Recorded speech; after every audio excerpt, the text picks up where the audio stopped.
पूरी दुनिया को पता चल चुका है कि अब पाकिस्तान की खैर नहीं। पाकिस्तान घबराया घबराया घूम रहा है। अमेरिका दुत्कार तो चीन पुचकार रहा है। पाकिस्तान को ईरान से अब नई नई आस बंधी है, लेकिन शायद पाकिस्तान ये नहीं जानता कि ईरान पाकिस्तान के लिए नहीं बल्कि अपने खुद के लिए मध्यस्थता का यह प्रयास कर रहा है। चलिए इस वीडियो के अंत तक समझने की समझाने की कोशिश करेंगे कि ईरान की भारत पाकिस्तान यात्रा के असल मायने क्या हैं। नमस्कार, मैं हूं आशीष त्रिपाठी और आप देख रहे हैं न्यूज़ 18 का ये डिजिटल प्लेटफॉर्म। भारत पहले ही ये साफ कर चुका है कि आतंकियों पर हमला होकर रहेगा। इससे ईरान भी टेंशन में है, क्योंकि ईरान नहीं चाहता कि भारत पाकिस्तान के बीच तनाव और बढ़े, जंग के हालात हों।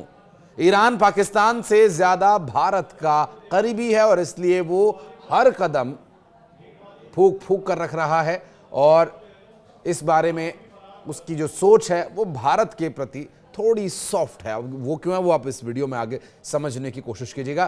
दरअसल ईरान की कोशिश है कि भारत और पाकिस्तान के बीच बढ़ी हुई तल्खी को कम किया जाए और अगर संभव हो तो डिप्लोमेटिक तरीके से बातचीत का रास्ता खोला जाए। हालांकि भारत हमेशा ही की तरह इस बात पर अडिग है कि कोई तीसरा पक्ष भारत पाकिस्तान के विवाद में शामिल नहीं हो सकता। ईरान के लिए भारत का साथ बेहद जरूरी है।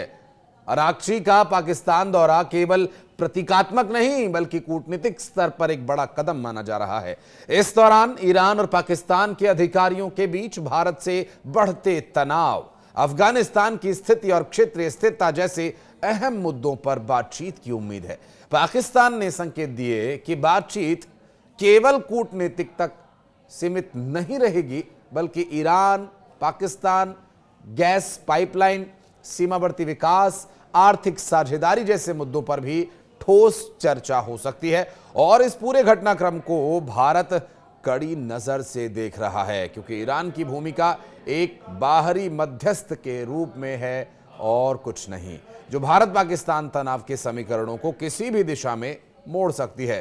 भारत 4 बार पोर्ट डेवलप कर रहा है, तो तेल का कारोबार भी है। एनर्जी पर भारत के साथ ईरान का सहयोग काफी अहम है, जबकि पाकिस्तान के साथ सांप्रदायिक और सामरिक संबंधों को भी वो खोना नहीं चाहता है। इसलिए ईरानी विदेश मंत्री ये दिखाने की कोशिश कर रहे हैं कि उन्होंने पाकिस्तान भारत का तनाव कम करने की कोशिश की, लेकिन ईरानी विदेश मंत्री के दौरे को पाकिस्तान अपने लिए जीत मान रहा है, क्योंकि किसी और मुस्लिम देश से उसे समर्थन तो मिल नहीं रहा है बल्कि धिक्कार और दुत्कार ही मिल रही है। पाकिस्तान जिस तरह गहरे संकट में फंसा है और भारत जिस तरह उसे आतंकिस्तान कह चुका है, पूरी दुनिया में इसकी घोषणा हो चुकी है, उससे शहबाज शरीफ की सांसें फूल रही हैं।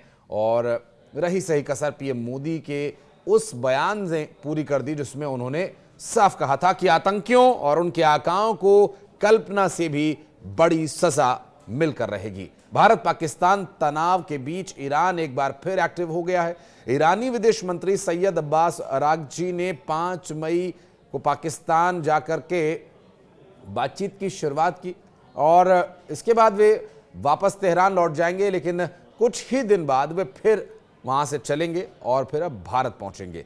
ईरान पहले ही दोनों देशों के बीच मध्यस्थता की पेशकश कर चुका है। ऐसे में सैयद अब्बास अरागची के दौरे के खास मायने हो जाते हैं। पाकिस्तान लगातार दावे कर रहा है कि अगले कुछ घंटों में भारत हमला करने वाला है, जिससे दोनों देशों के बीच जंग शुरू होने की आशंका है। ईरानी विदेश मंत्रालय के प्रवक्ता ने कहा कि क्षेत्रीय युद्ध रोकने के लिए ईरान का परामर्श शामिल है और ईरान ने पहलगाम आतंकी हमले के बाद दोनों देशों के बीच तनाव को कम करने के लिए मध्यस्थता की बात की। ईरानी विदेश मंत्रालय के प्रवक्ता इस्माइल बाघई ने शनिवार को प्रेस ब्रीफिंग में यह बताया कि अरागची उच्च पदस्थ पाकिस्तानी अधिकारियों के साथ परामर्श करने के लिए सोमवार को पाकिस्तान पहुंचे। ईरान के राष्ट्रपति मसूद पेजेश्कियां ने 26 अप्रैल को भारतीय प्रधानमंत्री नरेंद्र मोदी से टेलीफोन पर बातचीत की थी, जिसमें उन्होंने पहलगाम आतंकी हमले की निंदा की और आतंकवाद के खिलाफ संयुक्त लड़ाई की आवश्यकता पर भी बल दिया था।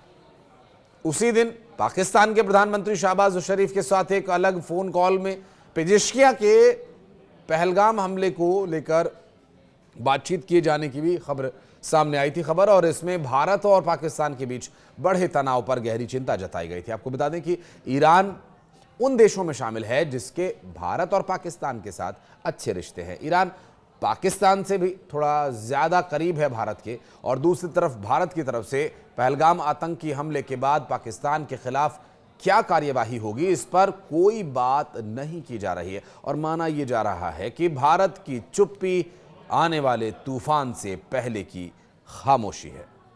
भारत ने अभी तक पाकिस्तान के खिलाफ कोई सीधे तौर पर कार्रवाई तो नहीं की है। हाँ, तैयारी जरूर चल रही है, जिसमें सबसे अहम है, कार्रवाई की बात करें तो सबसे अहम है सिंधु जल समझौता सस्पेंड करना। इसके बाद पाकिस्तान की तरफ से कड़ी प्रतिक्रिया भी दी जा रही है। पाकिस्तान हाय तौबा मचा रहा है, लगातार भारतीयों का खून बहाने की बात कर रहे हैं वहां के नेता।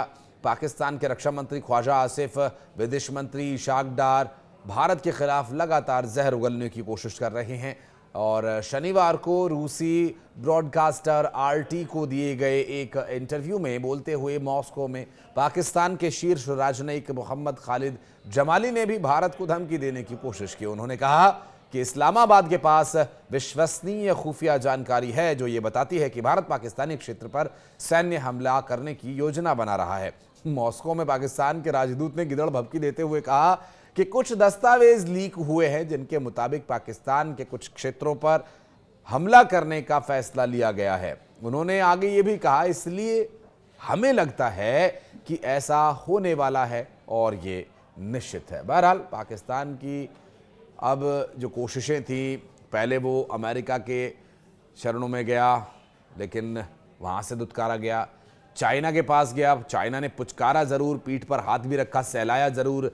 हो सकता है कि 2-4-10 करोड़ भीख में दे भी दिए हों, लेकिन यह आश्वासन नहीं दिया कि भारत के साथ अगर कुछ उसकी टेंशन बढ़ती है और भारत ने अगर उसको 2-4 चपत लगाई तो शायद वो बीच बचाव करने भी ना आए। ये चाइना की स्थिति है, चाइना अपना ही भला चाहता है और दूसरे देशों का नहीं। ये बात शायद पाकिस्तान को भली बातें नहीं पता, लेकिन भारत ये बात भली बातें जानता है। और एक और मसला अब ईरान का। ईरान जो कोशिश कर रहा है, ईरान को ये पता है कि भारत हमारा अच्छा दोस्त है, तो भारत के साथ गुडविल बनाए रखने के लिए वो भारत में आकर दौरा करके उनके विदेश मंत्री शांति बनाए रखने की बात तो जरूर करेंगे, जो एक तरह से एक सामाजिक या अंतर्राष्ट्रीय स्तर पर जो कुनबा हमारा, उस स्तर की एक सामाजिक समरसता दिखाने की एक पहल तो जरूर होगी।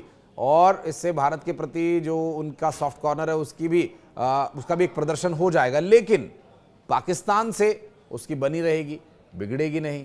और वो ये भी दिखा सकेगा कि देखिए हमने कोशिश तो की थी लेकिन भारत माना नहीं, तो अब हम क्या कर सकते हैं। तो ये सब चल रहा है अंतर्राष्ट्रीय स्तर पर। और वर्तमान स्थिति ये है कि ईरान के विदेश मंत्री भारत के दौरे पर आने वाले हैं। अभी तो पाकिस्तान में है, पाकिस्तान से फिर वो वापस तेहरान जाएंगे और उसके बाद भारत की यात्रा पर वो आकर क्या कुछ बातें करते हैं और भारत का कौन सा प्रतिनिधि उनसे मिलता है, क्या भारत के विदेश मंत्री उनसे मुलाकात करेंगे या भारत के रक्षा मंत्री उनसे मुलाकात करेंगे या फिर प्रधानमंत्री उनसे मुलाकात करेंगे, ये भी एक संशय। हालांकि जो बातचीत का तरीका है वो तो यही कहता है कि अपने समकक्षों से मुलाकात की जाती है और उनकी गैर मौजूदगी में उनके जो सचिव हैं वो अगवानी करते हैं। बहरहाल भारत पाकिस्तान की वर्तमान परिस्थितियों को लेकर या फिर जो ईरान की कोशिशें हैं उसको लेकर कुछ कहना चाहेंगे तो कमेंट सेक्शन में आपका मोस्ट वेलकम है। आइए और अपनी प्रतिक्रिया दीजिए इस वीडियो के बारे में। अगर आप कुछ कहना चाहते हैं तो ज़रूर उपस्थिति दर्ज कराइएगा। धन्यवाद।